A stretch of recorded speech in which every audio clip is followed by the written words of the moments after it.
एक व्यक्ति फर्जी तरीके से 6 अलग अलग जिलों में 9 साल तक नौकरी करता रहा और सरकार को करोड़ों का चूना लगाता रहा, जिसका खुलासा हुआ है। क्या है पूरा मामला और कौन है ये व्यक्ति, इस पर एक रिपोर्ट। भर्ती की प्रक्रिया में भी ऐसे ही होता था और किस प्रकार की भर्तियां होती थी। हमें बहुत सारी भर्तियों को उस समय सीबीआई को देना पड़ा था।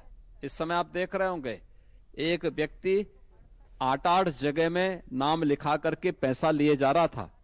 वो तो जब जांच में सामने आया तब पता लग रहा है।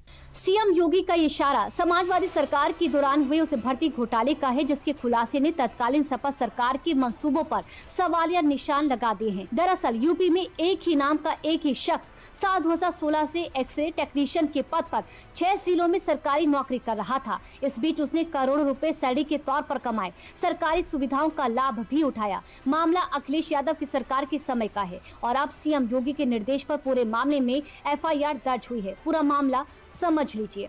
साल 2016 में अखिलेश सरकार के समय यूपीएसएससी के जरिए 403 टेक्नीशियनों की भर्ती हुई। 403 टेक्नीशियनों की भर्ती लिस्ट में 80वें नंबर पर अर्पित सिंह ने साल 2016 में नौकरी पाई। साल 2016 में अर्पित सिंह ने हाथरस सीएमओ के अधीन तैनाती पाई, लेकिन हाथरस के अलावा अर्पित सिंह फर्रुखाबाद, बांदा, बलरामपुर, बदायूं, रामपुर और शामली में भी नौकरी कर रहा था। अर्पित सिंह नाम के इस शख्स का नाम, जन्मतिथि और पिता का नाम सभी रिकॉर्ड में समान पाया गया, लेकिन इसके बावजूद वे 6 अलग अलग जिलों में एक ही समय पर नियुक्त था। मामला उजागर होने के बाद सीएम योगी के निर्देश पर लखनऊ में एफआईआर दर्ज की गई। पुलिस का कहना है कि मानव संपदा पोर्टल पर डिजिटल रजिस्ट्रेशन के दौरान फर्जीवाड़ा पकड़ा गया। इस मामले की जांच सीबीआई पहले ही कर रही है। भर्ती की प्रक्रिया में भी ऐसे ही होता था और किस प्रकार की भर्तियां होती थी। हमें बहुत सारी भर्तियों को उस समय सीबीआई को देना पड़ा था। इस समय आप देख रहे होंगे एक व्यक्ति 8 जगह में नाम लिखा करके पैसा लिए जा रहा था।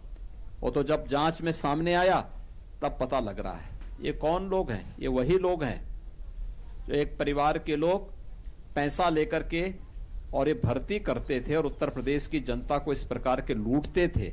जो लूट आज उस रूप में देखने को मिली, वो भर्ती 2016 की भर्ती है वो, और जांच करवाई थी हम लोगों ने। चल रही है जांच अभी। वो जांच समय पे हो जाएगी तो बहुत सारे ऐसे महाभारत के रिश्ते अब बाकी का जीवन जेल में ही बिताने के लिए मजबूर होंगे। अखिलेश सरकार के समय साल 2016 में हुए इस फर्जीवाड़े के चलते अर्पित सिंह नाम का शख्स अब तक करोड़ों रुपए सैलरी में और तमाम सरकारी सुविधाओं का लाभ पिछले 9 साल से उठा रहा था। इस फर्जीवाड़े से यूपी सरकार को कैसे करोड़ों की चपत लगी, ये भी जान लीजिए। अर्पित सिंह हर महीने 69,595 रुपए वेतन ले रहा था। एक साल में सिर्फ एक जिले से ही 8,35,140 रुपए की सैलरी ली गई। 9 सालों में केवल एक जिले से 75,16,260 रुपए का भुगतान हो चुका है। अगर 6 जिलों के सभी अर्पित सिंह के वेतन को जोड़े तो लगभग 4.5 करोड़ रुपए का वेतन फर्जीवाड़े की भेंट चढ़ा। जब फर्जीवाड़ा सामने आया तो फिर विभागीय स्तर पर बड़ी जांच भी हुई और परत दर परतें भी खुली। इस जांच में कई संदिग्ध भी मिले हैं। अर्पित सिंह का फर्जीवाड़ा तो सामने आया ही, लेकिन साल 2016 के इस भर्ती घोटाले में कुछ और नाम भी संदिग्ध है। जांच के दौरान अर्पित और अंकित के नाम से 6 टेक्नीशियन को संदिग्ध माना गया। अंकुर नाम से 2 टेक्नीशियन को भी जांच में संदिग्ध माना गया है। केस में तत्कालीन डीजी हेल्थ डायरेक्टर और ज्वाइंट डायरेक्टर पैरामेडिकल की नियुक्ति तबादला देखने वाले अधिकारियों से पूछताछ होगी।